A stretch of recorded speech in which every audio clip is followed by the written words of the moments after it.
Welcome to the Jungian Anthology Podcast, Analytical Psychology Seminars with the C.G. Jung Institute of Chicago. Understanding the Meaning of Alchemy, Jung's Metaphor for the Transformative Process, with Murray Stein, Ph.D. This episode is part one of the series Understanding the Meaning of Alchemy. It was recorded in 1992. During the last 30 years of his life, Jung turned to alchemy as a fundamental source for depth psychology.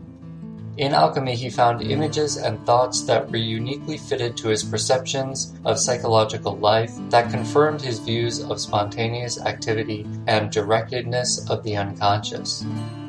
Jungian analyst and author Murray Stein presents an overview of Jung's work on alchemy to develop an understanding of the relation of alchemical symbols to the analytical process and individuation. The set includes the following lectures: commentary on The Secret of the Golden Flower from the Collected Works number 13, Psychology and Alchemy from Collected Works 12, parts 1 and 2, The Spirit Mercurius in Collected Works 13, The Psychology of Transference in Collected Works 16, and Mysterium Coniunctionis in Collected Works 14, Chapter 6. Murray Stein, Ph.D., is a training analyst at the International School for Analytical Psychology in Zurich, Switzerland. His most recent publications include The Principle of Individuation, Jung's Map of the Soul, and the Edinburgh International Encyclopedia of Psychoanalysis, editor of Jungian sections, with Ross Skelton as general editor. He lectures internationally on topics related to analytical psychology and its applications in the contemporary world. Dr. Stein is a graduate of Yale University and the University of Chicago and the C.G. Jung Institute Zurich. He is a founding member of the Interregional Society of Jungian Analysts and Chicago Society of Jungian Analysts.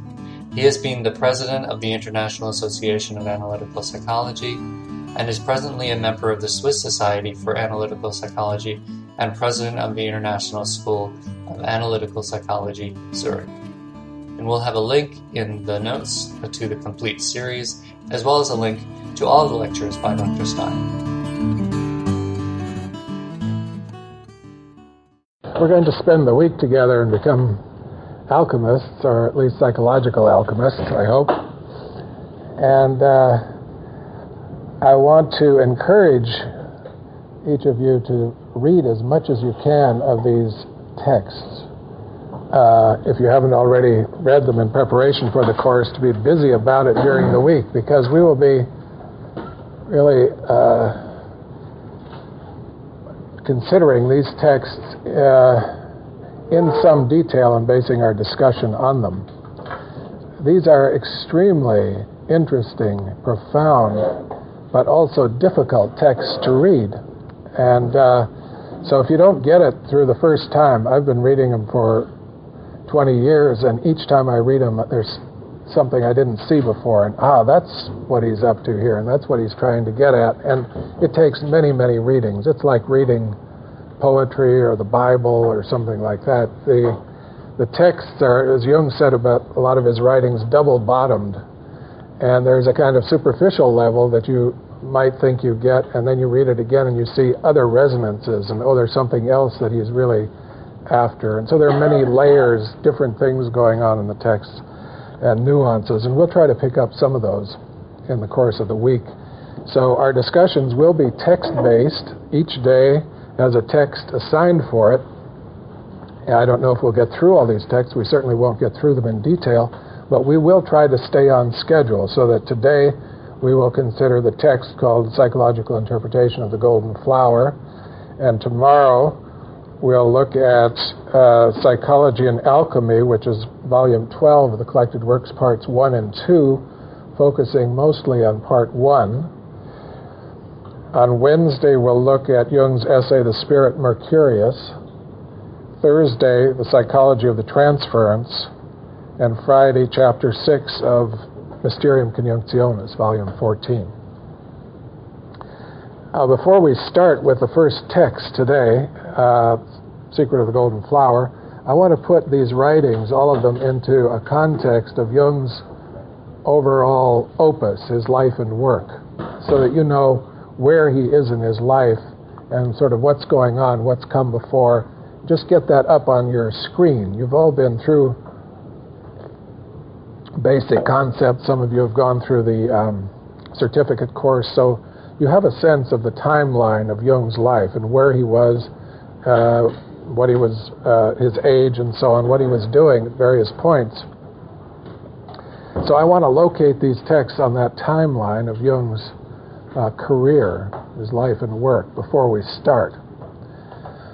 And I want to start out by saying that what Jung did with alchemy was to appropriate it for psychology, for psychological discussion. And you must keep in mind that he was not a historian of science. He wasn't trained as a historian. He wasn't interested in being a historian per se, historian of science, which are usually the people who read alchemy and study it. They put it in the context of the history of science. First there was astrology, then alchemy, and then chemistry and science. There was an evolution of attitude and thinking in the West, the Western world, that finally ended up with scientific chemistry. And alchemy was a precursor of that. So those are the people who are usually engaged in these texts and study them and think about them. Jung was not interested in uncovering a piece of the history of science and discussing it as a historian would. So nor was he interested in using alchemy to discuss history of religions or philosophical ideas and their development in the West or in the realm of the occult or something like that. He's appropriating this area, alchemy, the alchemical writings that date from the early centuries of this millennium, starting in the first, second centuries, and in the Western world culminating in the Middle Ages and then going into decline after the 17th century when science began and chemistry took off and so on, and was after that relegated to the occult and to the backwaters of Western thought. So these texts that Jung is becoming so fascinated with at this point in his career from 1930 on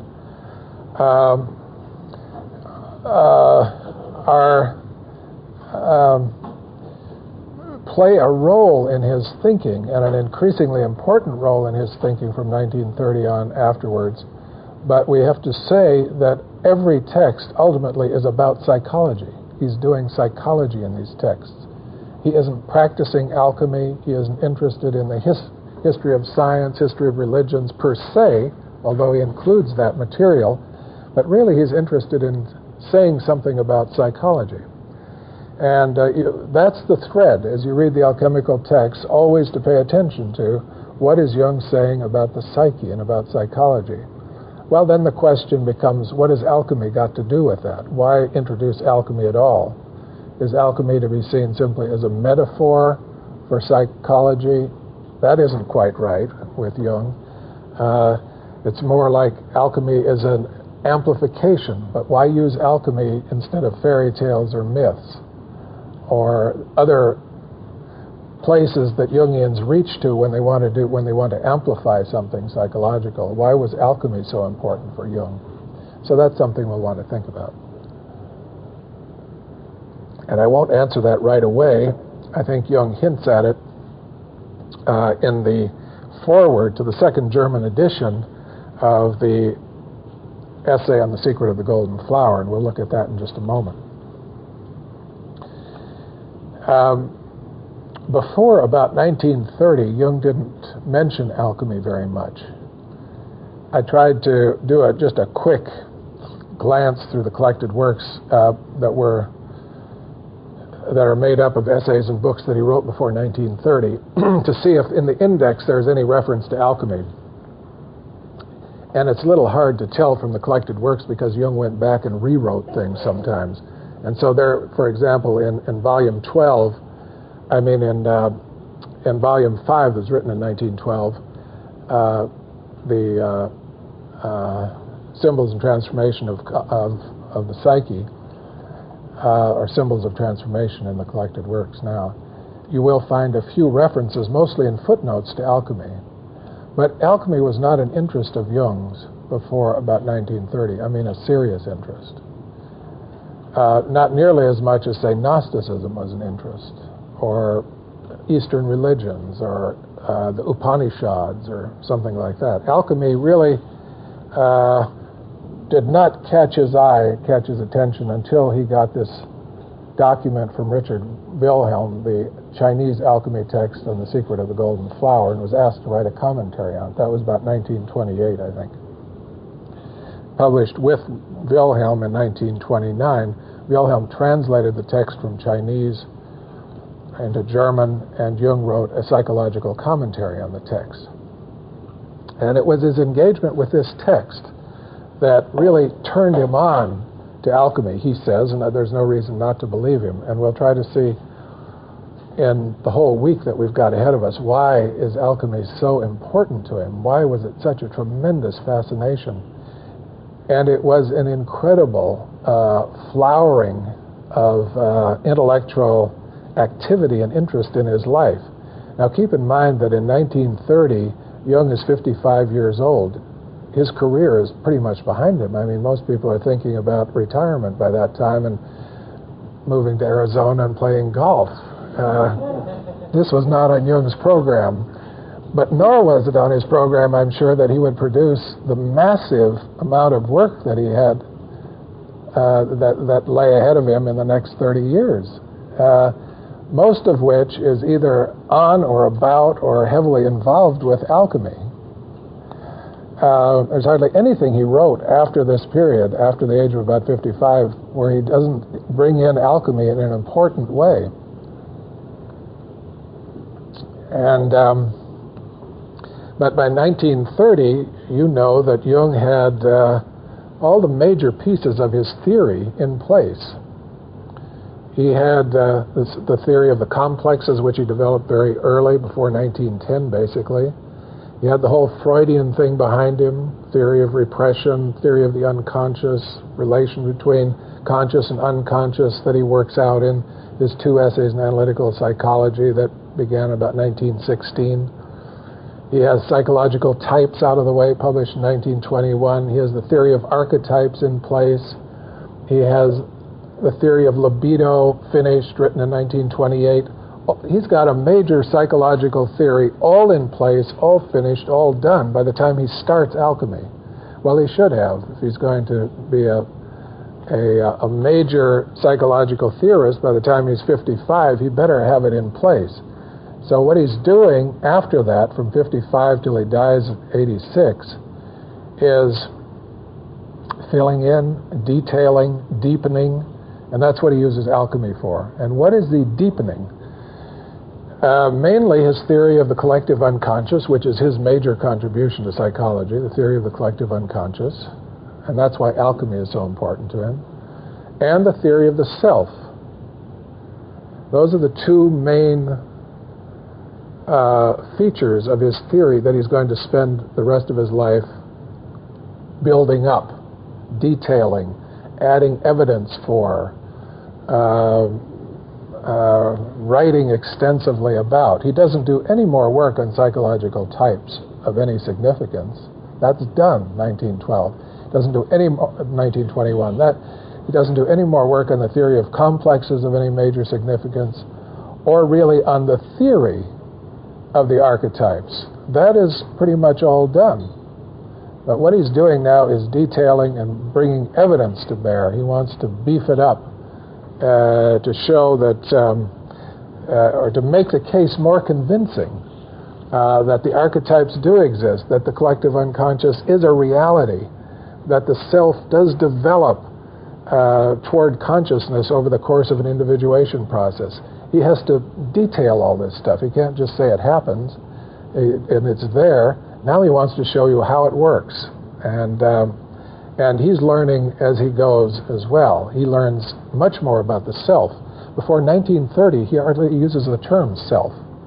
If you look in the definitions of psychological types, he published in 1921. In 1921, he wrote a book, published a book, Psychological Types, that contains everything he knows about psychology to that point.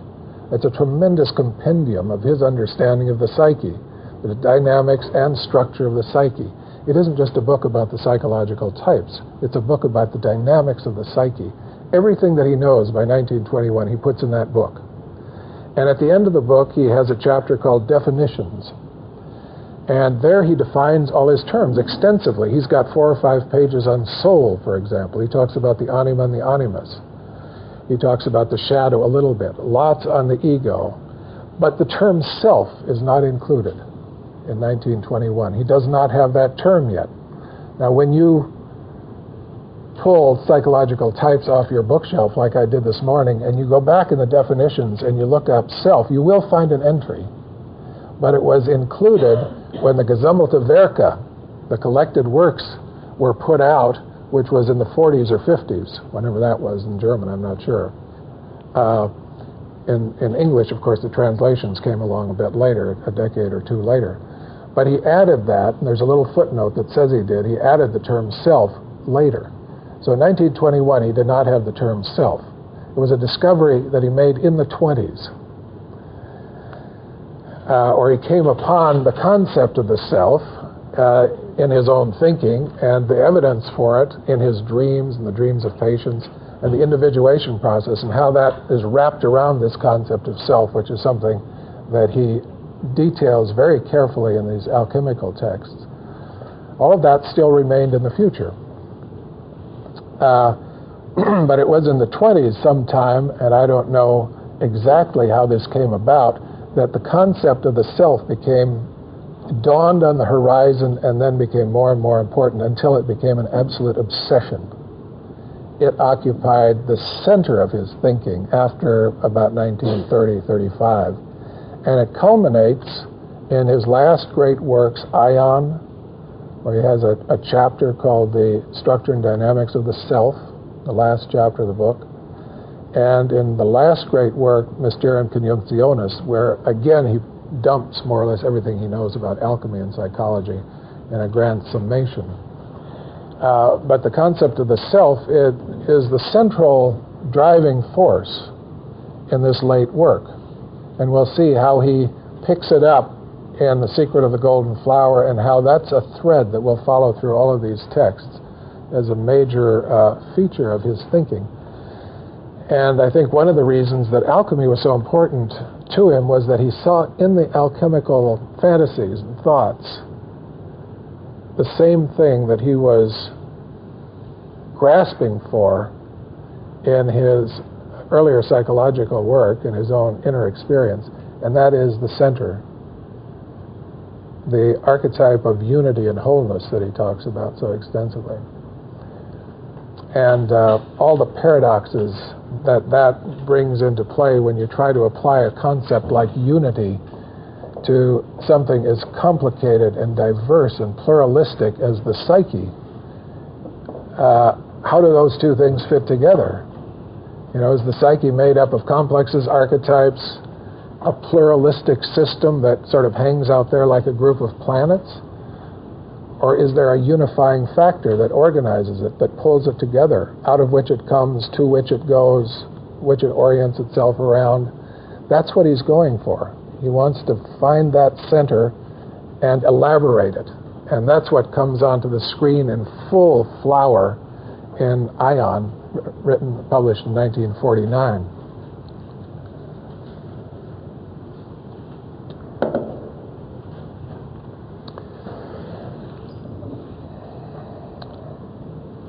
Just one more note, and that is that in my research and thinking and reflecting to this point, I think Jung's first glimmer of the notion of the self came during his midlife crisis, and is reflected in a paper that he wrote and didn't publish ever in 1916 called The Transcendent Function. He put it in a drawer in his desk, and it was lost and forgotten until he died, when it was retrieved and translated and put into the collected works. It's in volume 8, I think, of the collected works. It's called The Transcendent Function. It's a little paper. in which he talks about, I think, just the first glimmerings, the first experience that he had of this thing called the self. So that's 1916, about the same time that he had he received the 7 sermons to the dead, that Gnostic text that we won't discuss here, but that was a very important intuition, revelation, if you will, straight out of the unconscious of his whole psychological system that he would then have to elaborate in theoretical and empirical terms in the rest of his life, the second half of his life. But it's been noted by many people that the seeds of his whole theoretical system are in the 7 sermons to the dead, which, as I say, came to him over a period of about 3 days of almost automatic writing in 1916. That's also when he wrote this paper called The Transcendent Function. And then he had a dream in 1928. It's called the Liverpool Dream, and it's the dream that concludes this chapter on the confrontation with the unconscious, 1928. So between 1912 and 1928, Jung was in this liminality period, intensively at first and then much less in the 20s. But he ends it. He says the termination of it came with this dream, the Liverpool Dream. And in the Liverpool Dream, there is a symbol that of a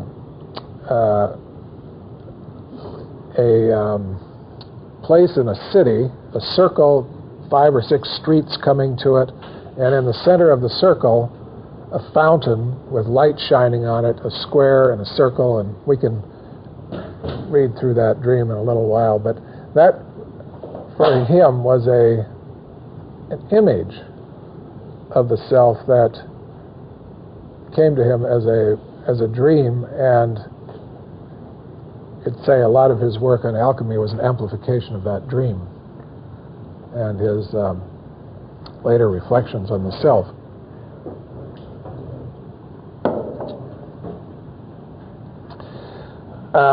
Now, all of that puts this work in fairly personal terms, that Jung is working out his personal salvation, so to speak, his own coming out of his own unconscious, his own dream work, his own experiences with patients, having to make sense of all that.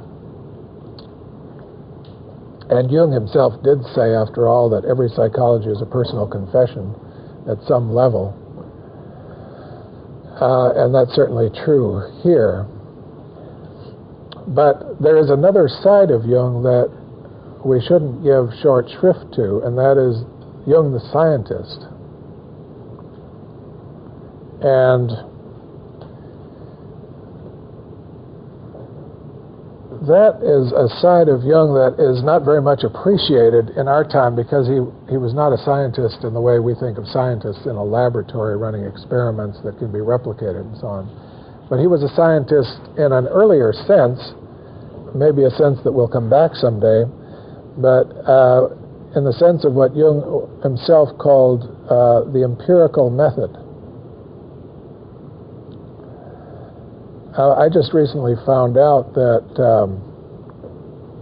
when this book was published, Memories, Dreams, Reflections, it was a collaborative effort on the part of Jung and Anelia Jaffe.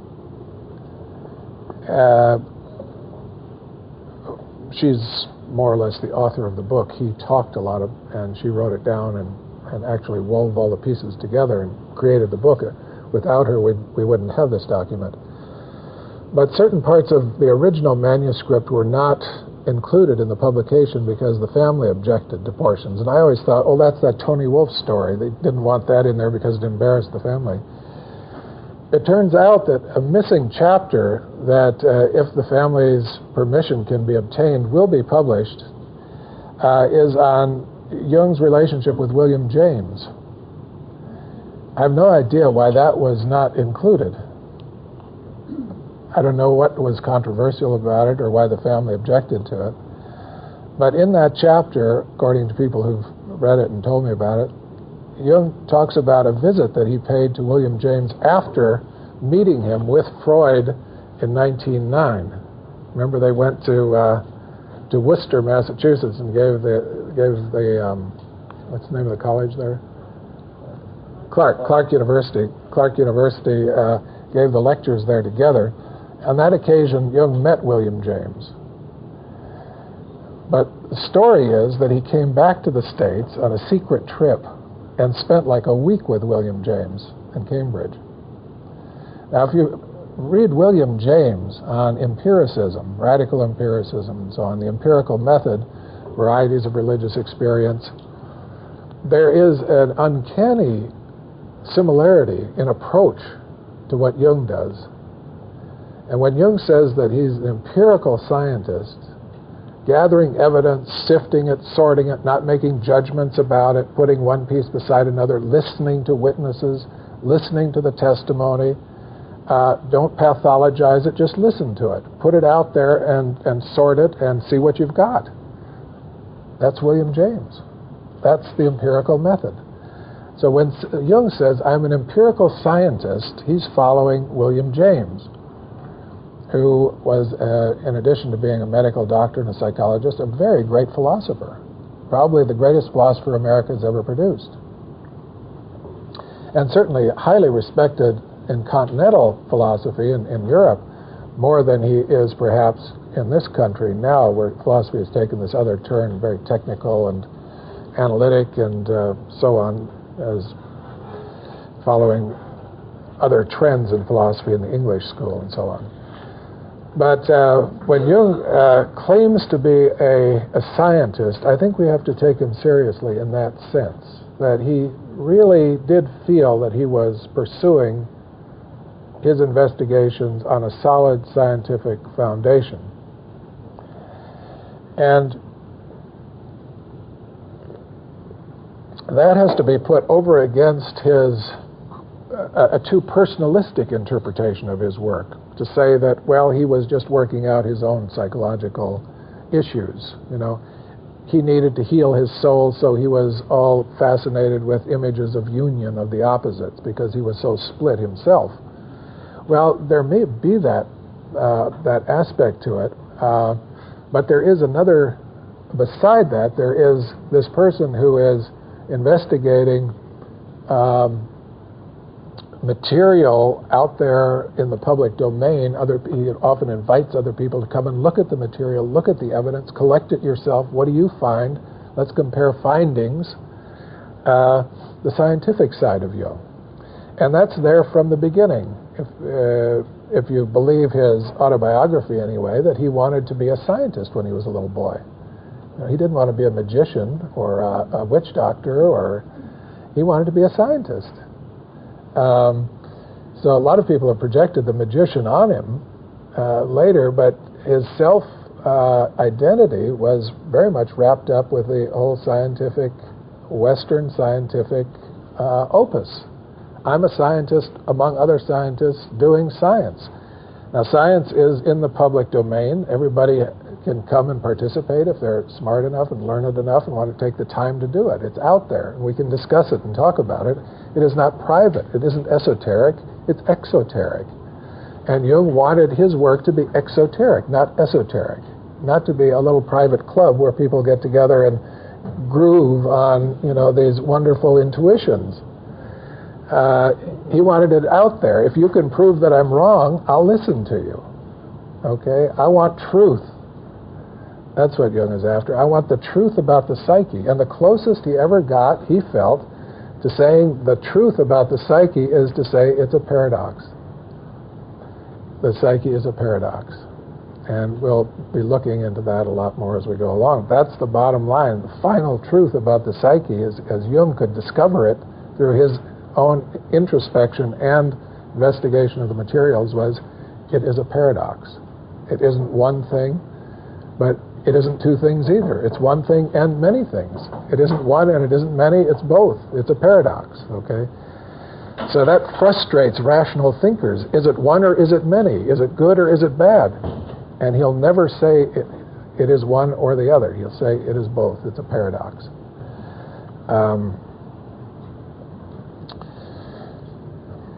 Okay.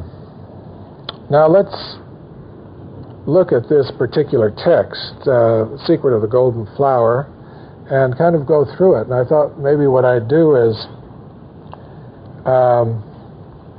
give you a summary of it, and then you can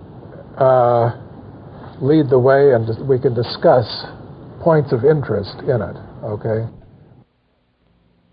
As I said, The Secret of the Golden Flower is a Chinese alchemy text that was discovered by Richard Wilhelm, who contacted Jung, wrote him a letter, and sent him a copy and asked if he would be interested in writing a commentary.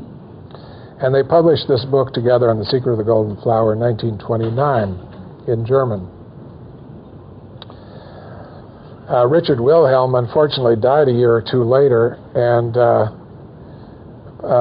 Jung wrote a very touching memorial to him. Richard Wilhelm was responsible for bringing the I Ching to the West, which has become such a popular work. The Wilhelm translation still is the standard translation. Jung wrote an introduction to that. And these were the early, very exciting days of discovering the wisdom of the Orient in Europe. And Jung has quite a bit to say about the fascination and the dangers of that in his commentary on this document. It went through several editions, and in the second edition in 1938, Jung wrote a foreword to it that is interesting and important in understanding his relation to alchemy. So it's rather short, but I think it gives the essence of the point of view of Jung the scientist.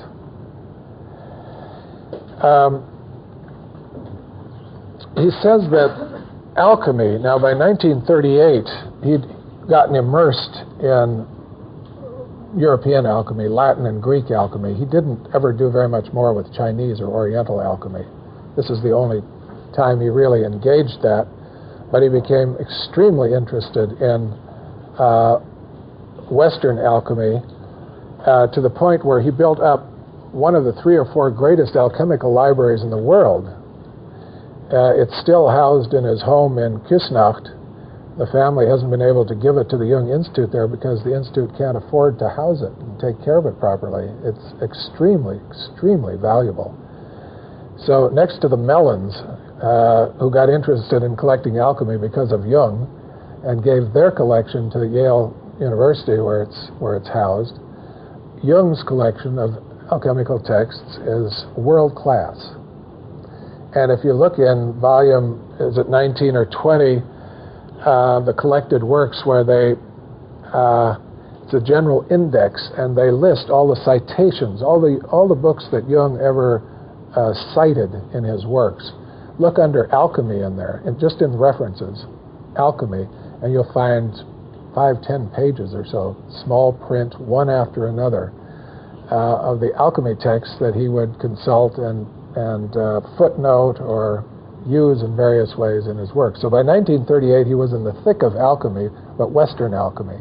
And he writes this foreword to the second German edition from that vantage point. Now 10 years have passed since he wrote the commentary that we're going to focus on here.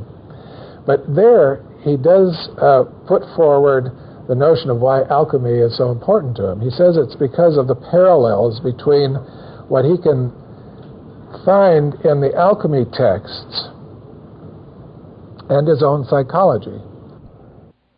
Now he says he's been studying archetypes and the collective unconscious since 1913 when he broke with Freud. Okay, so that his theory of the archetypes and the collective unconscious have been around for a long time, but he says also they reach out. If you pursue the study of the archetypes and the collective unconscious, you very soon leave academic psychology and medical psychology, and you're into questions of religion and philosophy and history and world religions and so on. And so that led him out into these other domains to try to find comparative material. Now he's always looking for comparative material because on the one hand he's got his observations in the clinic over here, his clinical practice, his own dreams, the dreams of his patients, their processes, the transference process, all that very private, locked up with his modern patients over here. But he finds trends, he finds images, he finds themes that he thinks aren't just personal to them. And as he goes deeper and deeper into this impersonal layer of the psyche that he calls the collective unconscious, these themes and motifs start sounding like things that have been around forever, a long time. You can hear them in the religions of the world, in the mythologies and the fairy tales. So that's what he means, that reaches out past academic psychology. When you study psychology in the university, you don't study fairy tales. If you study psychology at a Jung Institute, you get into the Tibetan Book of the Dead, maybe in your first course. What is that? What's that got to do with it? Well, that's because of the collective unconscious. You see, that reaches out past how does the TAT work, or how do you do statistics on so on and so forth that you study in academic psychology or in medical psychology. So he's been looking for comparative material. He wants to find parallels. And he says he first thought of the Gnostics.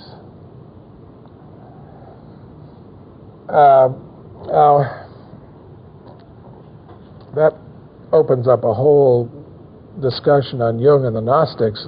Suffice it to say that he was drawn to the Gnostics because he found parallels there to the fantasies of his patients too.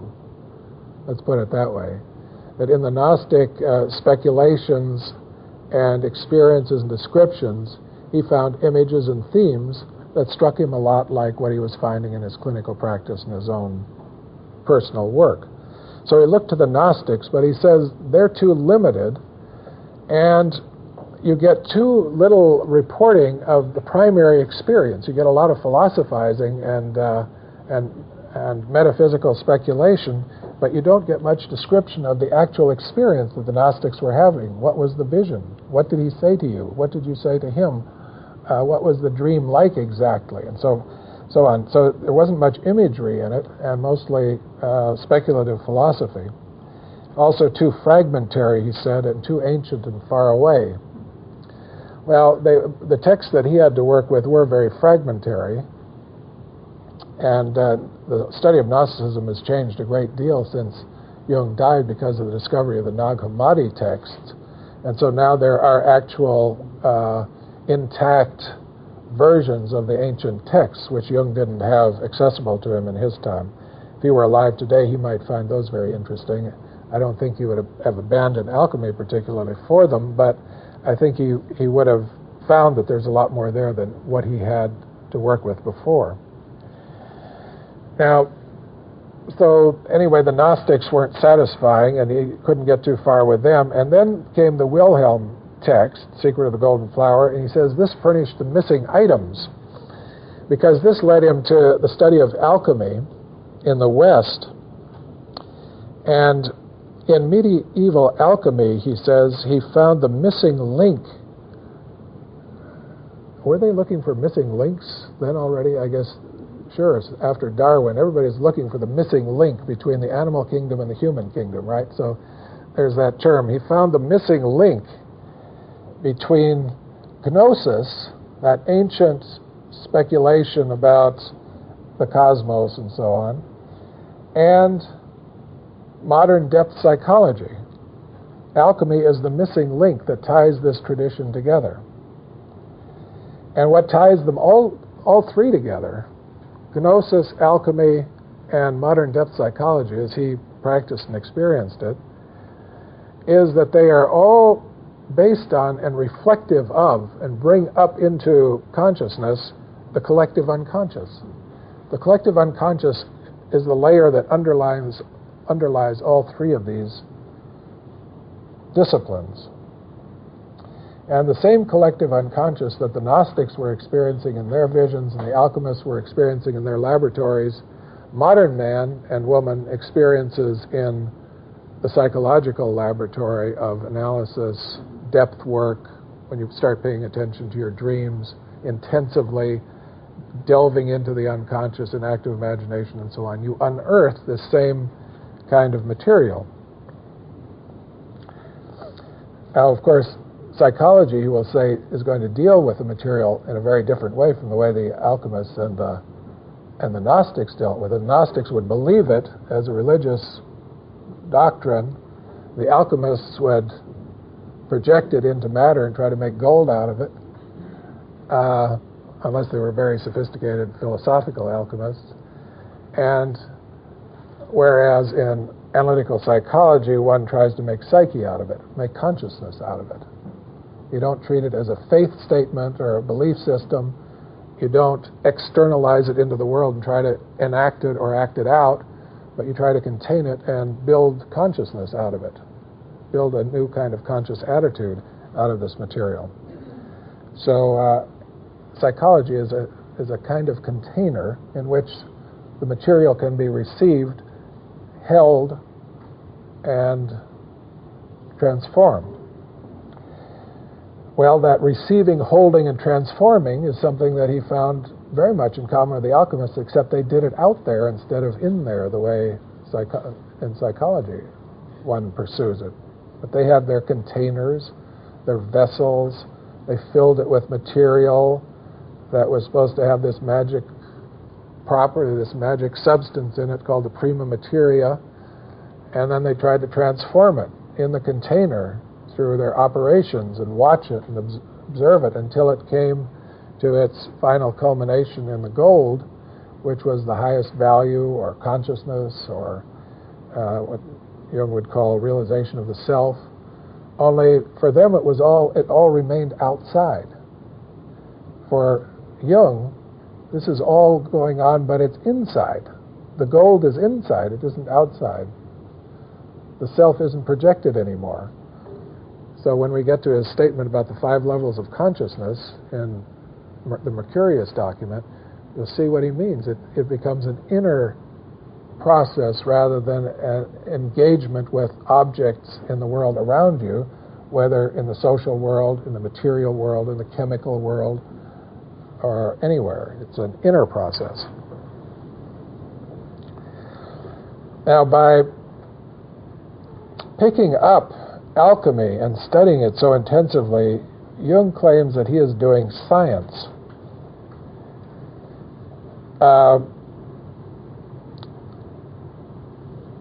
And not particularly therapy or comparative religion and so on. And he says, what is the science? Well, he says that the concept of the collective unconscious is, quote, an empirical concept to be put alongside the concept of instinct, unquote. So he's got this scientific intuition, and don't let scientists tell you that they don't operate on intuition. They've got to. You know, they wake up in the middle of the night and they've got an idea. Well, they have to go out and test it. How can you find out if it's true or not? It's just an idea. It's a notion. Maybe a good one, it may be a lousy one. You don't know until you get out there and look around a little bit and put it through some tests and ask some other people and see if anybody else has done research on it. Well, Jung's intuition was that there is a collective unconscious. And he wants to verify that, and he thinks he can verify that by looking at the alchemists, for instance. You know, because the alchemists, he's not influencing them, they're long since gone. But if you can find parallels between modern fantasy and their fantasy materials, you've got a little bit of evidence there to say, yeah, this same kind of ideation, the same kind of mental material can be found in 2 completely separated,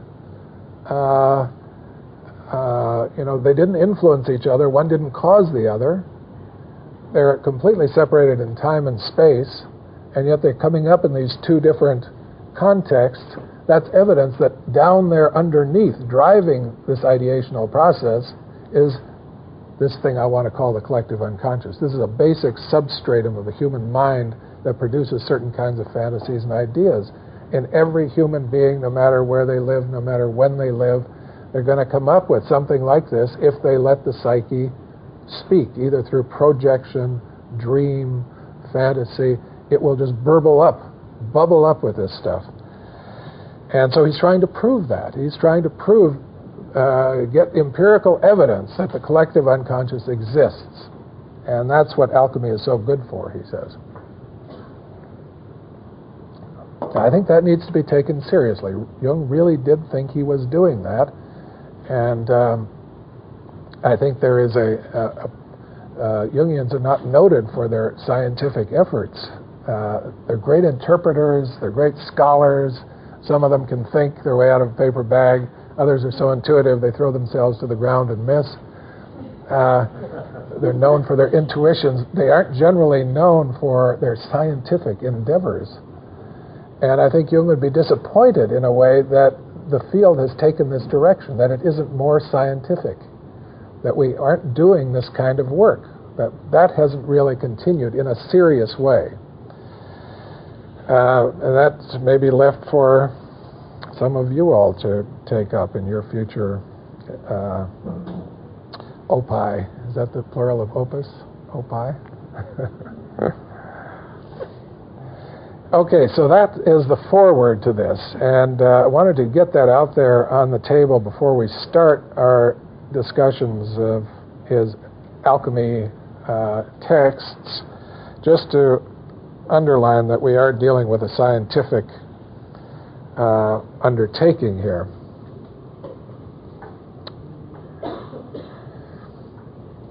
Well, then when he turns to the text itself, and I'm just going to summarize these various sections now. The first section he calls difficulties encountered by a European in trying to understand the East. And Jung, even in this time in Europe in 1930, in the 20s, 30s, and so on, it was much like, or significantly,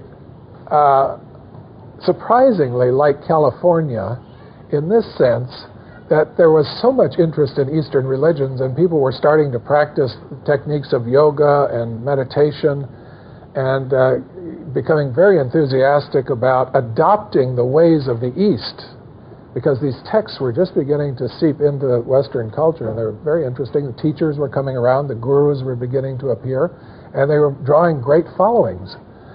And so you had various movements that Jung objects to quite strenuously going on like this. He's not a New Ager. He didn't believe in it. He didn't think it was healthy. He didn't think it was a good thing to go wholesale over into another culture. Well, we'll think about why not as we go along here, but he advised against it on a number of different grounds. But he says the difficulties of a European trying to understand the East. Now you have to underline understanding. Jung is about understanding, not experiencing or getting into their thought systems, but understanding them.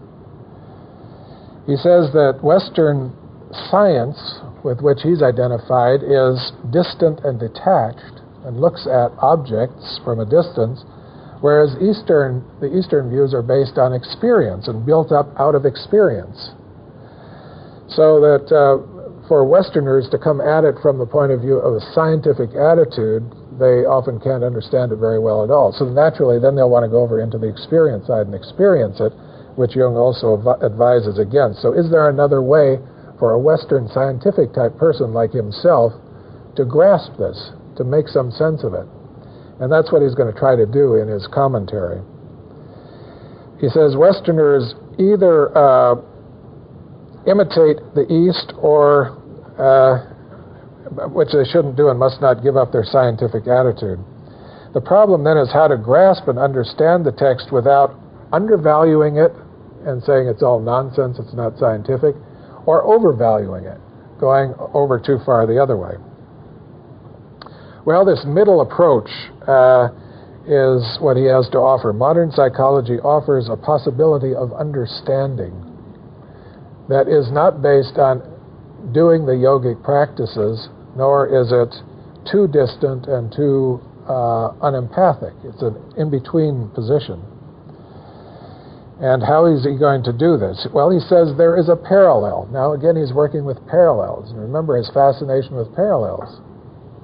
He wants to find grounding in the wider world, in the general human world, or out there beyond his clinical experience for what he's discovered inside his clinical experience.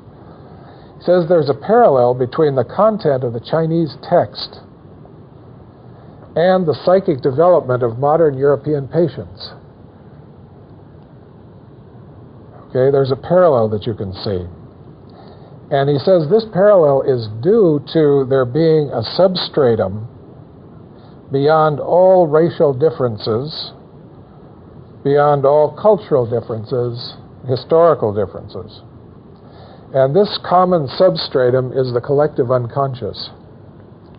And now I quote him, which is simply the psychic expression of the identity of brain structure irrespective of all racial differences.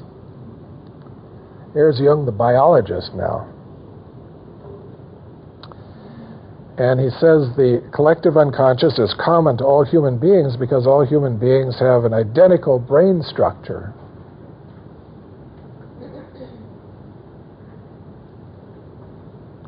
That's on paragraph 11. The important point to note here is that one has to, in reading Jung, one has to pay extraordinary attention to the levels.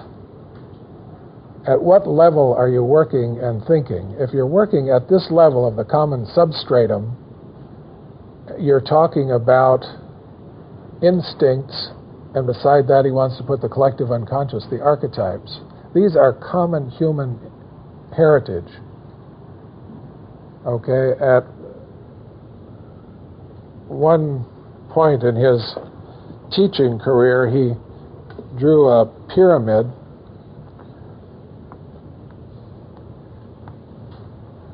with a bunch of levels,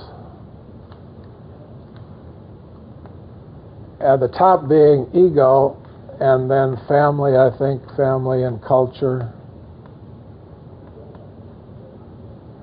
And then here is the human level, and then mammal,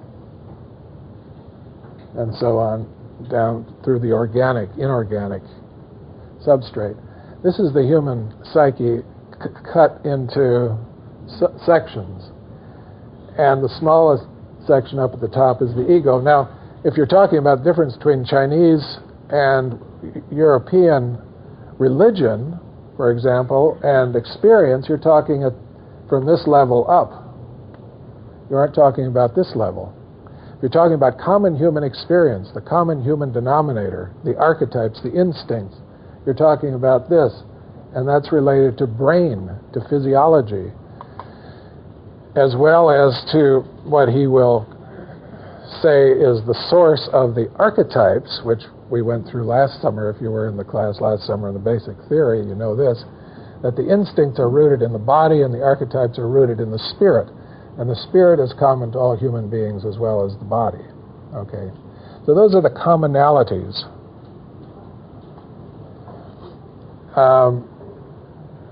And when you're talking about racial differences, cultural differences, individual differences, you're speaking at these levels up here. It doesn't deny that these levels exist. Nor does speaking at these levels deny the importance of these levels. So while Jung is saying, on the one hand, we're all, Chinese and Europeans, we're all in the same boat together, we've all got the same brain, we've all got the same archetypal structures, it's still a mistake for people in Europe to drop down and try to retrieve from this level what doesn't come up through their culture. What they should do instead is try to evolve their own culture. He's an evolutionist, so he thinks that by leaping out of your upper levels and trying to get to the lower levels and drop something through an end run, so to speak, isn't going to produce any genuine development because these levels are being ignored. You've got to pull it up through all the levels.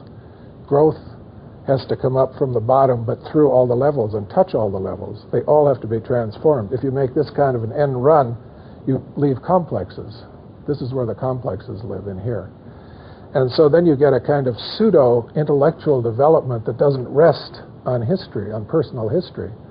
The complexes are bypassed and they're allowed to keep on functioning and generating their own little poisons over here on the side. And so you get these New Age people, for example, who now admit that they aren't dealing with the shadow very well. Well, this is where the shadow resides. It's in here. It's in the complexes and the ego defenses and all that material, for a real development to take place, it has to go through the whole system, and you can't make an end run around any bits of it. So that's why he's against leaping out of your culture and going to another one for wisdom, pulling that wisdom in over here and leaving untransformed everything in between. Now, he does think that happened in European culture about 2,000 years ago, and that's why Christianity has never taken. That's why Christianity has not worked in Western culture. Witness the 20th century, the Holocaust, the 2 world wars, the devastation in Europe. It didn't actually get pulled up through the European psyche. It was an end run, imported from a great Eastern religion, he said.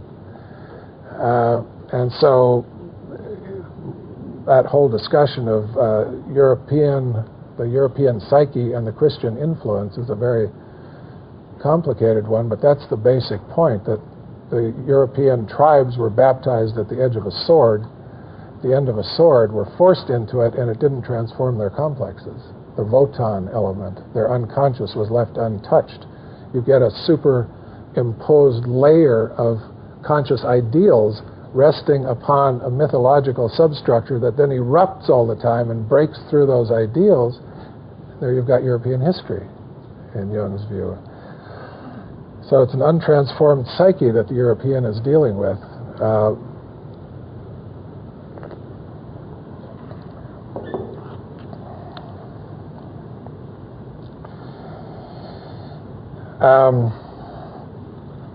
But he's fascinated by the parallels between what he can find as genuine inner development in his patients, coming up through all the layers.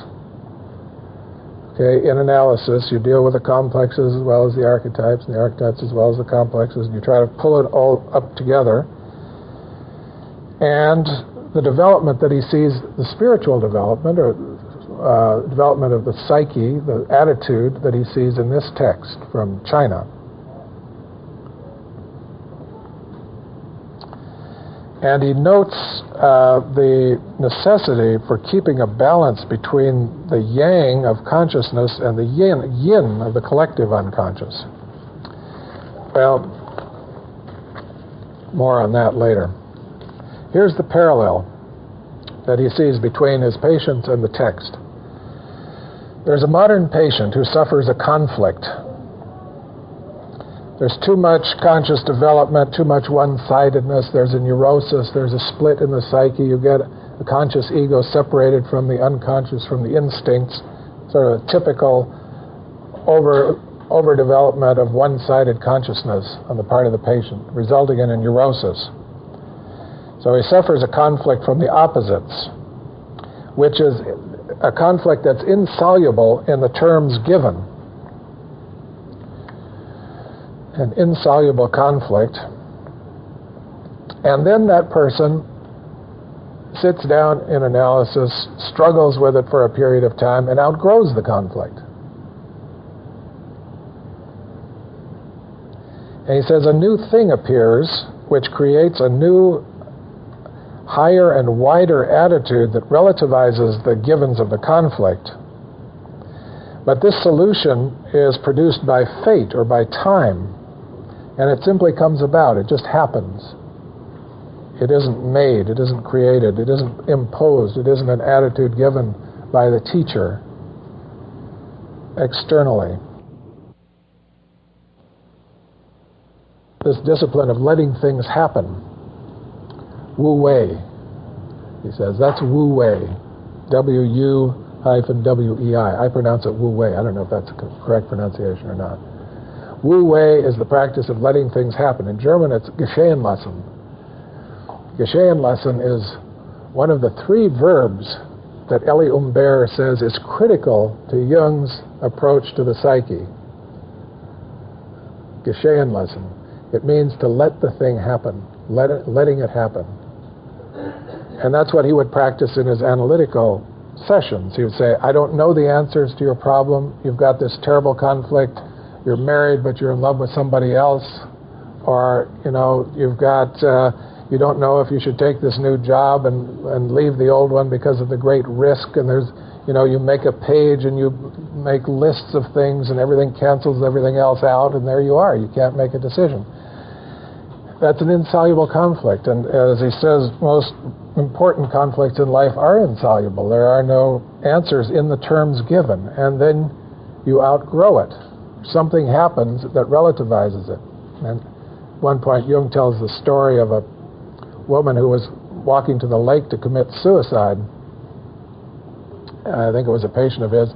And her eye was caught by an object in the store window, a beautiful pair of shoes. So she stopped and went in to buy the pair of shoes and then realized, my goodness, I was going to commit suicide. I can't do that.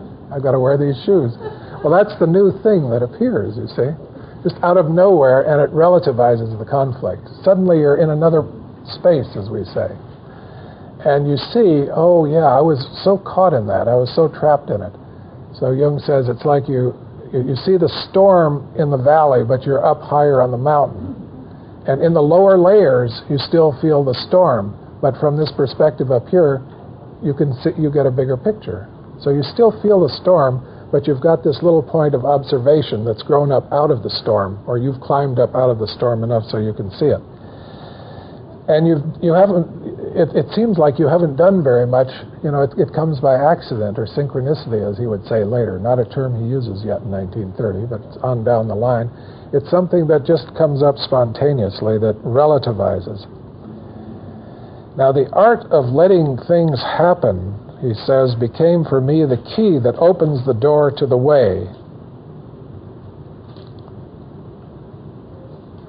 You take a piece of fantasy, you concentrate on it, and that becomes the way. It unfolds, okay? So you pay attention, and you let it happen. And eventually, this creates an attitude, he says, this attitude of letting things happen, or it becomes an attitude that, quote, accepts the irrational and the incomprehensible simply because it is happening. The new thing may come from the outside in an extroverted sense or from the inside. Doesn't really matter. That is like the pair of shoes. Or a sudden insight, a sudden, oh, why am I so upset about this? And I had somebody come to my office last week, and he'd been in the throes of his marriage conflict for the last couple of weeks, and he came into the office and he said, I've decided I'm just going to have fun. It just isn't worth it. And it just sort of bounced out of it. Well, he's in the lower level still suffering from it and engaged in it, but there's another level that comes out and says, life is just bigger than that, right? Now that's the development of this new attitude that relativizes the conflict. That's the parallel in Jung's experience to what he finds in the alchemy text, the Chinese text, The Secret of the Golden Flower. A third thing grows out of the conflict. Something new appears, a new attitude.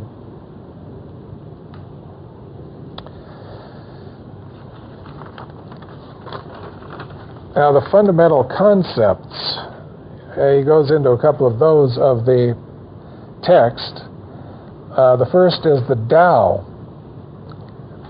That's T-A-O. It's a standard, everybody has seen that term,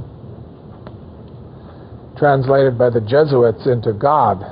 When the Jesuits engaged Chinese philosophy, they said, oh, you're talking about the Tao? That's God. That's what we mean by God.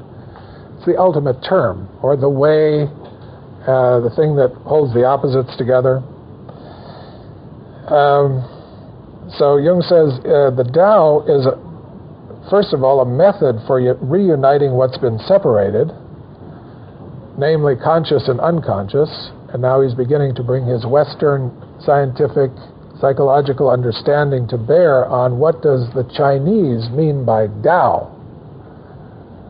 Okay, how do we translate that into our experience? Well, it says the Tao is a method for reuniting what's been separated, namely conscious and unconscious. Now this reuniting what's been separated is going to occupy Jung for the next 30 years, so keep your eye on it. And it culminates in his great work, Mysterium, Coniunctionis. How to reunite what has been separated. conscious and unconscious. First they are together, they're one. You have an intact primordial self. It gets divided into two. You get a conscious system and unconscious. Can't get along with each other, like a man and a woman, or like a dog and a cat, or black and white, or yin and yang. They're oppositional, and they have to be brought together somehow. That's uniting the opposites. First one, then apart, and how to reunite them. So the Tao is a method for doing that. It's a method of meditation, of practice. You want to follow the Tao, here's how you do it. And the goal is to reunite what's been separated, the above and the below, the right and the left, the yin and the yang, the heaven and the earth, all the opposites. Secondly,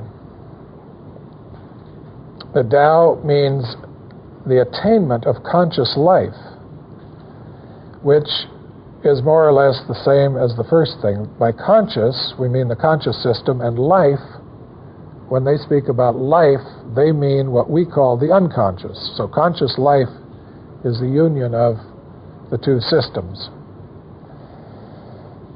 So the aim of the Tao, getting into Tao, is to produce a position, a point that unites these two systems, conscious and unconscious, an in-between point, okay, that has them both, a bridge that has them both in view. That's the Tao. The Tao is like water. It flows with the gradient. and touches both shores, so on. You can play around with that imagery. But that's the essential notion of what they're after in finding the Tao that they've lost, getting it together, pulling together conscious and unconscious systems. Now there is the notion of the circular movement. And the object of this circular movement that is described in the alchemical text, Secret of the Golden Flower, the purpose of the circular movement, which you can see in dreams quite a lot, you know, people going in circles, circles appearing, circumambulation of various objects. The purpose of the circular movement is to produce the unity of these two things, consciousness and life. Life is the unconscious. Life is the great collective unconscious. That's life, just as it is, nature, raw. Consciousness is this little thing that comes up out of it and sets itself over against it and wants to control it all the time, right? That's the ego. So you've got, and you can't get rid of the ego really and just go into the water and let yourself dissolve. On the other hand, you can't control the water. So how to produce this unity of consciousness and life so that you're at harmony with yourself? You and your life are one thing. You aren't going in two different irreconcilable directions. That's the point of the circular movement, to produce the unity of consciousness and life so that you're in harmony with yourself. Your ego and your life, your instincts, your archetypes are on the same track. In other words, you're doing what you're supposed to be doing. You're living your fate. You're living your life. That's the feeling of it. Now, and the circular movement is to produce this unity, which is a recovery of an original unity that you had when you were in your mother's womb, before bad things started happening to you, or before you started developing your splits. So this unity begins in what they call the germinal vesicle. The germinal vesicle is where the seed lives before it's planted and develops. That's what we in psychology call original wholeness, what Jung would call the original self, and what Michael Fordham picked up on in his work on development in the early years is the notion that the individual is born with a self which then deintegrates and integrates to produce development. But the original wholeness is there at the beginning. And the circular movement is to recover that. That's to become like a child, but you can't, that is not a regression, that's a recovery of unity at a higher level of consciousness, because you've got your consciousness now, which you didn't have in the same form at the beginning. And when this is achieved, this unity is achieved, you're in Tao. That's the Tao. Now, the Tao works with two principles, yin and yang, and Jung interprets those. Yang is the point of intensity. He speaks of intensity and extensity. Yang is the intensity factor, or the point, and yin is the extensity factor, or the field. Now, again, it's very interesting to compare Jung and William James here. When William James talks about the I and the me and the stream of consciousness, he says the I is a little point that hovers above the stream of consciousness. It's a point of intensity, and the me is everything that is in the stream of consciousness. So you've got these two things going on, but of course, he's not speaking about the unconscious. William James isn't. But you've got these two things going on. You've got a stream of consciousness flowing through, and then you've got an I that's selecting pieces in that stream, looking at them, dropping them, looking at them. That's the way your ego is working most of the time. It's hard to just focus on one thing and let the whole stream keep on going. That's a discipline. You tend to pick, it's like fishing. You see a little thing here and a little fly there, and you grab at it. That's how the I works. Picks up a little bit of the stream, drops it, goes on to another one. So those two factors, intensity and extensity. So the intensity factor is the point, extensity is the field, intensity is the yang, extensity is the yin, and then he says intensity, the point, yang is the ego, extensity, yin, the field is the unconscious, and together they make up the Tao.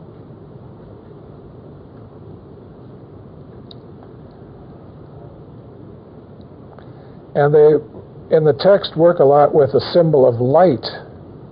And Jung interprets light as an acute state of consciousness that brings into consciousness, quote, areas of the unconscious which are usually covered. That's the meaning of light. That it uncovers areas of the unconscious that are usually covered. And also, Jung treats the notion of symbol here, and he says that symbols are necessary in order to communicate with the unconscious. That the only way to communicate with the unconscious is through symbols. You can't do it through discursive thinking, through concepts, through logical reasoning. So the way to lure the unconscious up into your consciousness is to use a symbol. The unconscious will respond to symbols. It's again a bit like fishing. And places that are loaded with symbols, of course, we have them all around us. I mean, our culture is full of images and symbols. Movies, religions, of course, have used them since time immemorial. Mystery rites, football games, wherever you go, practically there are symbols around. And what happens when a symbol engages you, or you engage a symbol, is you start feeling things. You get emotional. Your psyche gets involved in it. It isn't just the top level of your ego, your reasoning capacity. You identify. You get involved in a movie. It matters if the hero wins in the end. You're devastated if the two lovers don't get together, or something like that. Your psyche gets into it. That's what he means, that symbols lure the psyche, lure the unconscious. And of course, that's what's happening in alchemy all the time. There's burbling chemicals in the vessels being gazed into, studied, lure the unconscious into them, and suddenly the alchemist sees a green lion in there getting its paws cut off, things like that.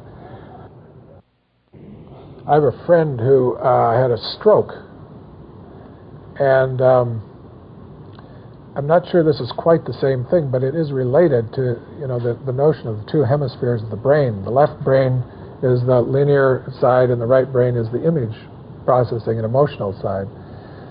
And he had a massive stroke to the left side of his brain, so his language retrieval is a problem, and numbers are a problem. Names, things like that have to be retrieved from the left side of the brain. But the rehabilitation therapist who was working with him at one point asked him, "Are you a Jungian analyst?" And he said, "Yeah, he was." Apparently she didn't know that, but she said, "I think the reason I thought that was that Jungians work with imagery so much, and you have this extraordinary capacity on the right side of your brain to do things that most people don't have. It's been built up through work with images." And so he actually has made a very quick recovery, and he's building, or he can identify images and work with that kind of material much better than would be expected of a man his age, whose right side of the brain would normally be rather underdeveloped. So that gave me the thought of a new marketing potential for Jungian work. I don't know if that can be confirmed empirically, but in his case, at least, there seemed to be something to it. He's making a pretty good recovery. The next section Jung calls phenomena of the way. And he says that on the disintegration of consciousness, which he sees evidenced in the text, and those are the pictures where the one becomes many, okay, like all those figures appear above the head of the meditator. He says when the intensity factor, the ego consciousness, experiences the unconscious, it can happen, or it does happen, that the ego disintegrates or deintegrates, at any rate loosens its grip, and consciousness falls into fragments. This is what happens when consciousness and the unconscious meet. There's a fragmentation of consciousness. Now that may be momentary, but you can experience it in very mild ways if you just let yourself go into a kind of relaxed state and let your fantasies start appearing. You can experience a little bit of this fragmentation of consciousness. It isn't focused anymore. And different things can pop up at the same time and so on. Now this fragmentation of consciousness leads to, if you pursue it long enough, through meditation, or what Jung would use, active imagination, concentrating on the images and following them, then it leads to another and another. And if you pursue this far enough, he says that psychic systems appear which are not only in the unconscious because of repression, but are original there.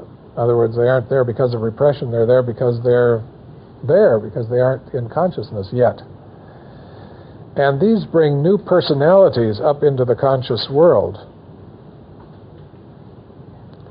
Now, this notion of new personalities or psychic systems that exist within the unconscious is an idea that he's had for a long time. He calls them complexes or archetypal images, or in one sense you could say everybody is a multiple personality, not in the pathological sense of that term, but in that we, insofar as we all have centers of consciousness or other personalities besides our ego personality.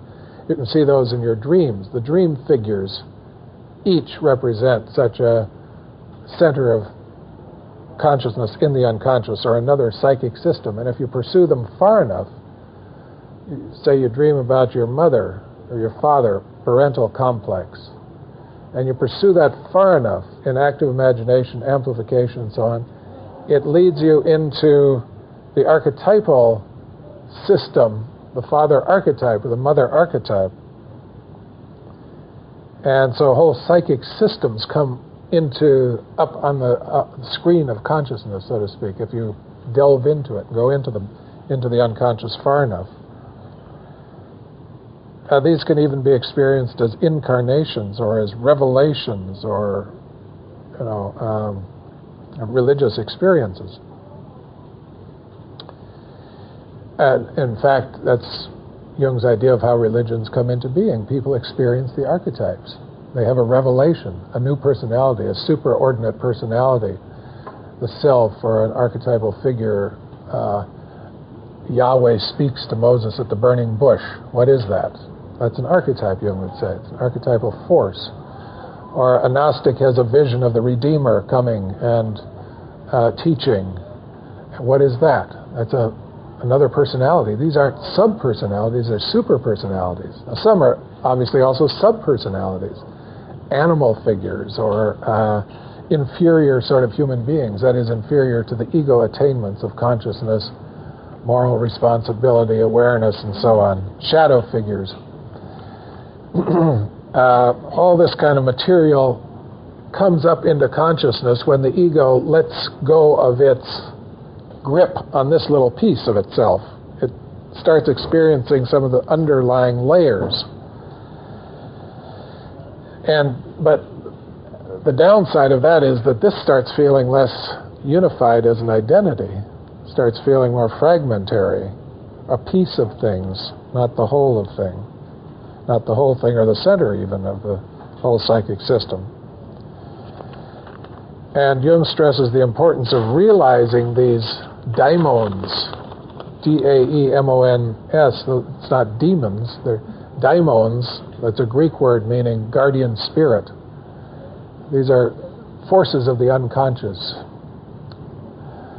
And that's what the text seems to be indicating, he says, and that's what happens to people in modern psychological practice when they delve into the unconscious. These other psychic systems start opening up from below. And then he discusses two of them, the animus and the anima. And this is a very interesting discussion of animus and anima, I find, in light of modern contemporary debates about the anima and the animus theory. And he says that the animus, his concept of the animus is equivalent to what the text speaks of as heaven or yang. And the anima is equivalent to the earth or yin. Now the animus is a Latin word that means spirit. So when the text refers to spirit, things of the spirit, Jung is translating that as animus. When the text refers to things of the soul, that's the anima. The animus, Jung relates to logos, Greek word meaning the word or abstraction or the unifying principle behind the cosmos. That's logos. It's a spiritual principle of order and unity.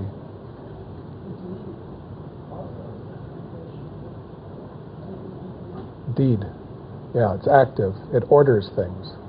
So it's a force, a spiritual force that orders the creation into a cosmos.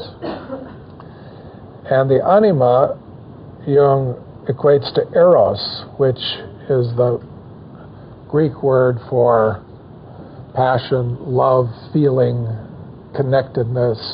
It's a much more emotional force. It's what unifies things in an emotional way. Okay? And the anima connects the meditator to the unconscious. Now, an inferior form of the anima, and here Jung now goes into modern European gender issues, okay? He says when the anima appears in a man's psychology, it appears in an inferior form. Instead of getting eros, you get moods. That is moodiness, emotionality. That's a symptom of a man's inferior eros function. And in this text, he doesn't say it's inferior innately. He just says it's inferior, and you could imply that that inferiority belongs to one of these levels, culture and family. That in a man's history and development, he does not pay much attention to his eros functions. They remain inferior; they're not developed, and instead he pays attention to his logos functions, to understanding, deed, force, ordering things in the world, so on, and that is developed in a man's psychology. So when his anima appears, it connects him to the unconscious, but it appears in the form of moods. That's the appearance of the anima in a man's psychology. The animus, on the other hand, when it appears in a woman's psychology, the logos function appears in an inferior form as opinions. And this has to do, of course, with, again, these levels of culture and development in European society at the time Jung is discussing this, that women were not generally encouraged very much to develop their logos functions. Their function was to hone the eros, to keep the family together, to work on relationships, to establish a relational life for themselves and for everybody in their world. So their eros function was highly developed. That then belongs to the ego functioning. Their logos functioning, which is their understanding, a kind of abstract, disinterested, scientific-like understanding is not developed, no education for it, no encouragement for it. So when their logos function appears in an inferior form, it appears as opinions. This is the way it is. How do you know? I just know. That's an opinion. Now, this isn't to say that men can't have that kind of an animus and women can't have an inferior anima either. Those are not innate givens. In fact, I remember Jim Hillman telling me years and years ago that he went to a dinner party and sat beside a man, and he said it was the worst animus experience he'd ever had in his whole life. Because this man was full of undigested opinions that he just kept putting out there and affirming with great force and vigor, and no documentation, no backup. There was no reasoning behind it. That's the inferior animus at work.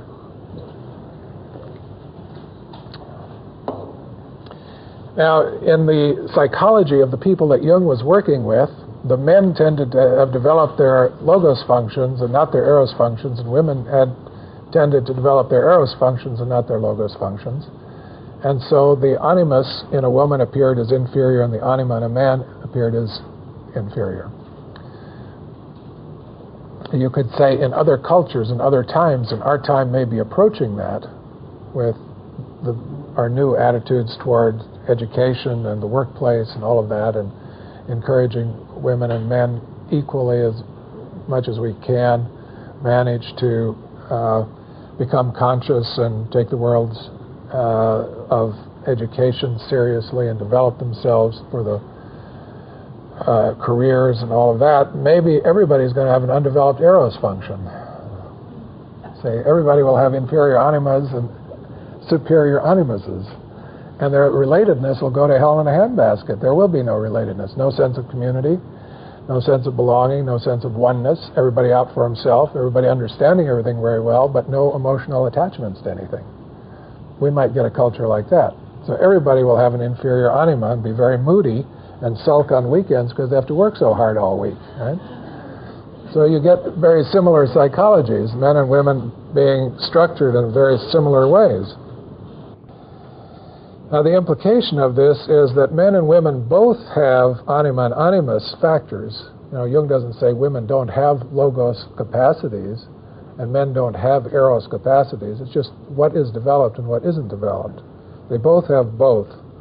But one of them tends to be more developed than the other,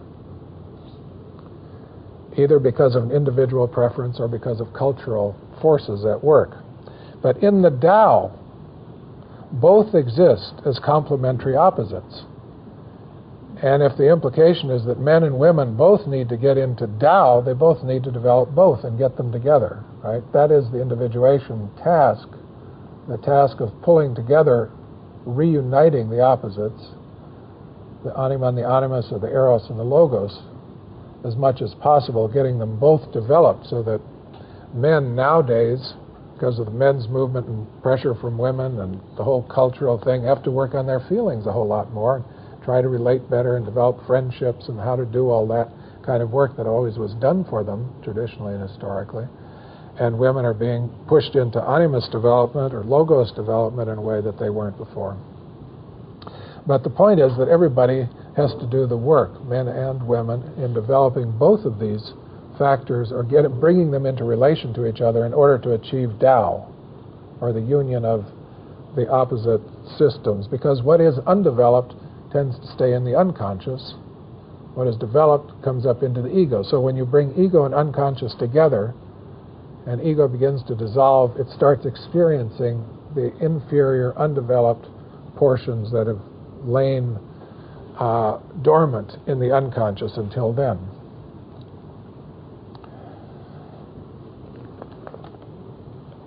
Now, the next section Jung calls the detachment of consciousness from the object. And of course, this is something that the East is really known for, producing a detached consciousness.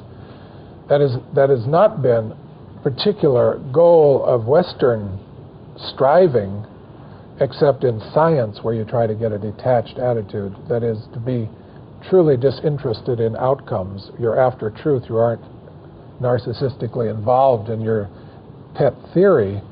So detachment is extremely important in science, putting the subject aside as much as possible, trying to be objective and so on.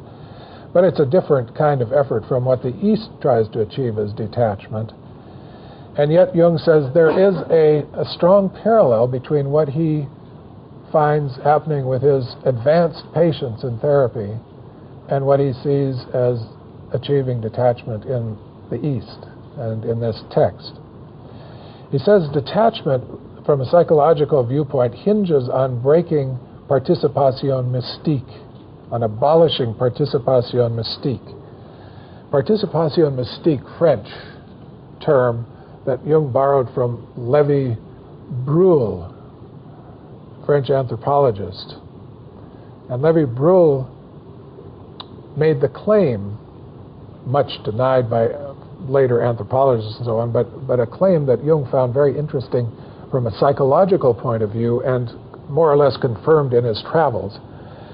The claim is that primitive peoples, which includes all of us in our primitive levels, but particularly peoples outside of areas that we associated with Western consciousness and technology, Western civilization. Say you go to Africa, to tribes that don't know anything about Europe, or you go to China or India or places like that. They belong to another civilization, another group, but particularly those outside of the classic civilizations, the one that the anthropologists have gone and studied, the Aborigines, the South American Indians, the African tribes, and so on. Lévi-Breuil said, what you observe is that people live at one with nature. They have not divided them, set themselves off from nature. They live in a state of oneness with nature. Now, to a certain point, even anthropologists today who go and observe can see that, or you and I can go and see that. In fact, a friend recently went to Africa and said, it is really different when you get out there, outside of the cities, and you experience life in the villages where, cleanliness is not a factor, for example, and work habits are not like ours. You work when you need something. If you're hungry, you go and hunt. If you're not, you sleep. There is a way in which human life is modeled on animal life. And this person's observation was that particularly the lion was important for these people that she visited. And the life of the lion is a life mostly of sleep, except when they're hungry. And then they get up and they go hunting, and they eat and satisfy themselves, and then they sleep. There's a lot of sleeping. And, the instinct moves at a certain moment, and then consciousness rouses itself and does something about it, and then the instinct is dormant again. And that's the way animal life proceeds. And that's the way human life, when it is at one with animal life, in touch with the animal within. If you lived like the animal that you are, you wouldn't be here this morning on a beautiful day like this. Jung says we're totally out of touch with our instincts. We live a completely arbitrarily, from a certain point of view, set up artificial life. We get up at the wrong time, we go to bed at the wrong time, we eat at the wrong time, everything is wrong, except we're scheduled to do it that way. That's culture. But if you live with nature, if you live at one with your body and at one with nature, you live a totally different life. Well, if you think that's attractive, go out and observe people who do it and see if you would like to live that kind of life. You probably wouldn't. My son is actually out with some Navajo Indians for a few months and taking care of a couple, and he was appalled to see what they eat. And they don't have any running water, and there's no electricity, and nobody goes to work in the morning, and they dance a lot. But they were eating this mutton. That they have no refrigeration, and the mutton was out there on a table, flies all over the place for 5 days, and was starting to turn color, and they were still gnawing on it and eating it. And he backed away from it on the 4th day, I think, wisely. But he realizes too that they're in touch with something that he isn't and that we aren't, the spirits of the land, right? And the dances go on for 5 days. Well, if you work a schedule, you can't go to a dance for 5 days in the middle of the week. So it's an impossible conflict. You're conscious. That's a different kind of consciousness. Well, Lévi-Brühl said, these primitive people live in a state of participation mystique with nature, at oneness, identification with nature. Jung picked up on that concept as a psychological concept, not as an anthropological observation. But he says, yeah, I know that. I live at participation mystique with objects too. So do my patients. So do lots of people. They just don't know they are. We live at participation mystique with our families. You know, we're identified with our fathers and mothers. That's participation mystique. So while we can say from a superior point of view, look at those natives out there, look at those primitive peoples at one with living in participation mystique, whereas look at us, he says, yeah, look at us. You're in participation mystique with your father. You know, I know of a minister who's 45 years old. He is a minister, his father's a minister, and he can't preach his own sermons yet. He preaches his father's sermons. Literally, he gets the sermon that his father preached 20 years ago, he takes out the text and he preaches it on a Sunday morning. That's participation mystique. So we aren't out of participation mystique, we just aren't aware of it. Of course, neither are they aware of it. But participation mystique is this at oneness with the other. Now, detachment is to dissolve that. Detachment is the dissolution of participation mystique with the objects and the people in the world around you, so that you and the lion are no longer one. You may be the friend of the lion, or you may observe the lion's ways and learn something from it, but you don't have the feeling that you and the lion are one. When the lion is hungry, you're hungry. You see, that's participation mystique. If you live in participation mystique with your car, and your car breaks down, you feel sick. This actually happened to me some years ago, and I realized I was in participation mystique with my car.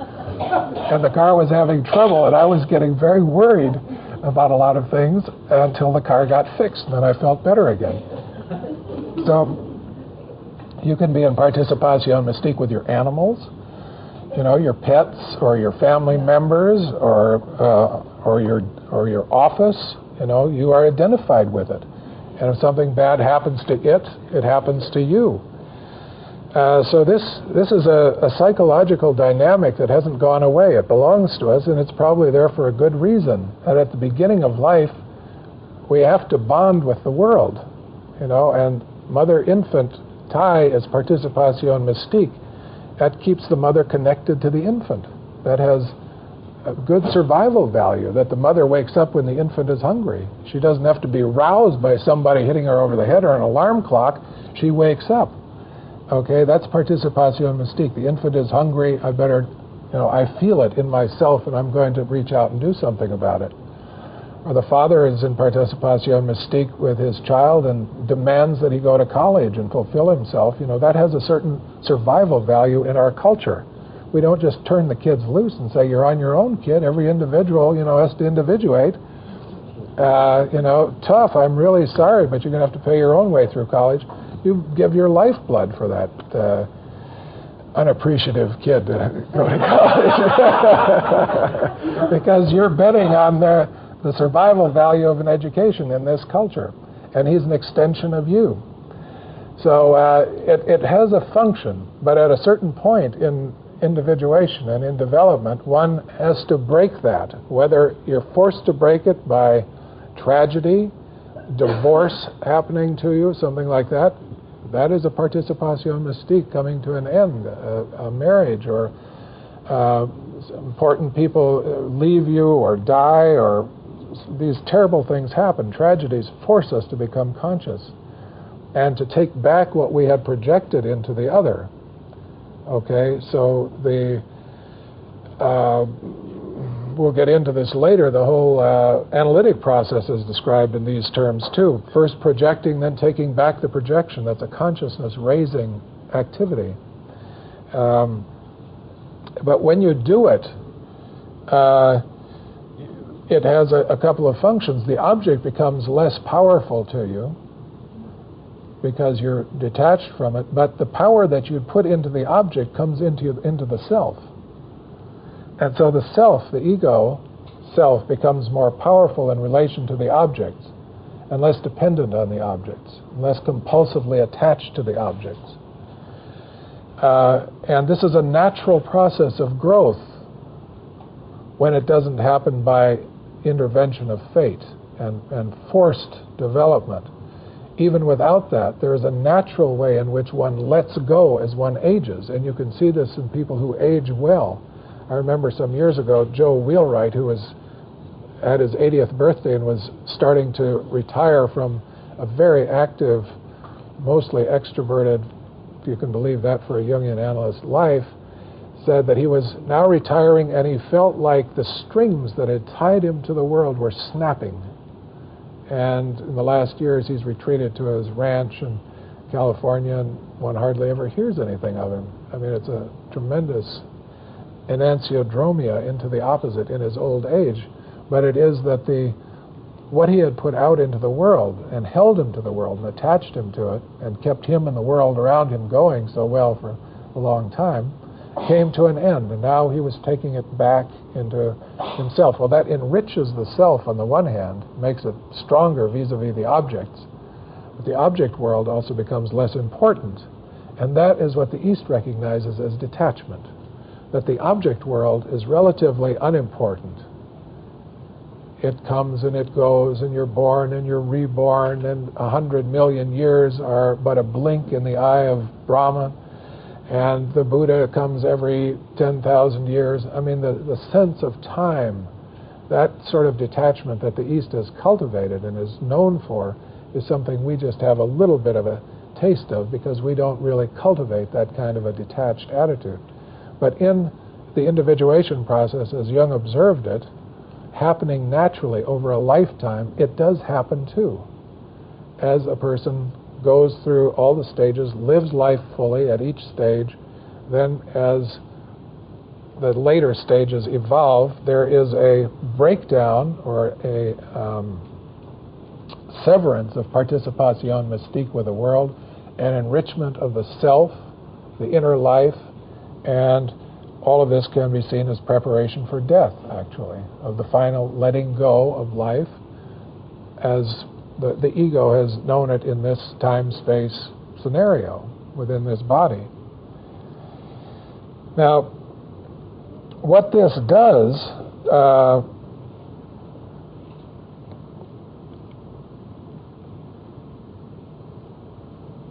is in this letting go, breakdown of participation mystique and taking back projections, a new center of awareness or a center of consciousness develops that Jung says is a midpoint between conscious and unconscious.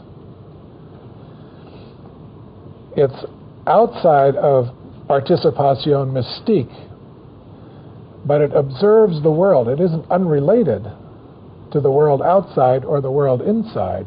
It's an observation point. So it can observe what's going on, wu wei, letting things happen, whether they're inner things evolving, fantasies, dreams, inner figures, dialogues, or happenings in the world around. And this midpoint between conscious and unconscious, no longer caught in participatio mystique, is what he calls the self. This is also what he talks about in that essay that he never published, 1916, The Transcendent Function. It's that midpoint between conscious and unconscious. It's an observational attitude. And he says this attitude, when it becomes solidified, a conscious attitude is, quote, beyond the reach of emotional entanglements and violent shocks. Well, you can see that's a very advanced person. I don't think any of us would claim that. I don't think he claimed it. But it is something that can be approximated and that you feel in certain moments, maybe. It isn't there as a stable attitude, but in your so-called better moments, you can achieve something like this sort of balance and detachment. That is what Jung calls the self. At this point, now this is just a point which then opens up into an incredible structure of theoretical detail in Ion some 20 years later. But at this point, the self is a point, an attitude that bridges conscious and unconscious, is not involved in participatio mystique, characterized by detachment, and is beyond the reach of emotional entanglements and violent shocks. Now, he does go on to say that this is an instinctive preparation for death,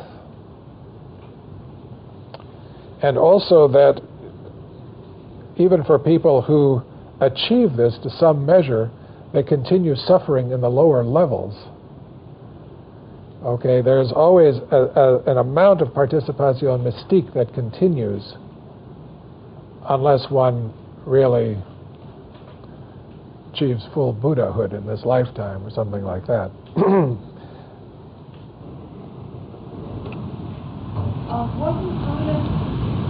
Buddha and Jesus both had temptation, and it's always interesting the difference between them. And Buddha was not to teach, to leave the world, and to go away. So when you talk about preparation for death and stuff, it clearly is a danger that Buddhism recognizes. You know, and that's the Bodhisattva tradition, having the compassion to help the living. Yes, right.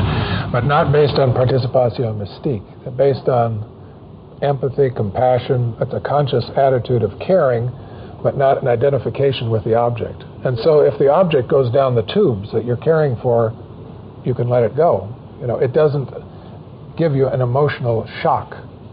So you get these people like Mother Teresa and so on, people who have achieved a high level, we would say, of development and consciousness. Whether she has achieved it or not, we project that onto her, okay? And these are people who can work with others who are not going to make it without getting too involved in that fact. You know, they're involved in intransigent, impossible situations that are never going to change in their lifetime or probably anybody's lifetimes. Poverty, illness, despair, all of that. Able to work with and care for and be compassionate with that without identifying with it. If you identify with it and the patient dies, for example, you know, you practically have to quit. You know, you can't go on. You're so affected by it. You receive a shock from it because you've been in participatio mystique. That is different from the compassion of the Buddha, who comes back to save all sentient beings until they are all redeemed and they can all enter nirvana. That is a stage of relatedness above, so to speak, participatio mystique. We begin with participatio mystique, reach detachment, and then, as you say, there is this splitting of the paths. Some go on into nirvana directly and prepare for death, and others reach back and deal compassionately with the world. The fulfillment that is described in the text, Jung speaks of is spoken of as the diamond body, the spiritual man, the Christ within, self, detachment. These, he says, are all equivalents. So that we're all basically on the same path, and this is his conclusion. Whether you're in a Christian tradition and you speak of the Christ within, whether you're in the Taoist tradition and you speak of the Tao, whether you're in a Buddhist tradition and speak of achieving the Buddhahood, enlightenment, consciousness, whether you're in analysis and you speak about breaking participation mystique, becoming conscious, everybody is on the same path, he says. So it must come from this level down here. There must be a point, there must be a source in this brain level, in this common human level, that drives this movement toward what he says is consciousness, building consciousness, or developing this midpoint position, or this state of detachment, or this state of enlightenment. There's something in the basic human organism that he says is instinct, is archetype. It's wired in. It comes with the organism, and if you let the organism flourish, if you let the human being flourish in any culture, that will make its appearance in a slightly different form. It may come out as Taoism or Buddhism or mysticism or psychologism or whatever, but it's the same thing. That's the claim he's making. We're all working on the same project in some way. And so it comes out of this underlying substratum, the collective unconscious. Well, that's what he's going to want to talk much more and much greater detail about, is the individuation process later in his writings. And this is a preliminary sketch of what he's going to detail a great deal later, and I've run out of time and I've got to run. So I'm sorry we didn't have any time for discussion today, but we'll try to reserve some tomorrow to discuss this text and the one that we've got on the agenda for tomorrow, as I say, Psychology and Alchemy, and concentrate mostly on part 1. If you have time to read both parts, great.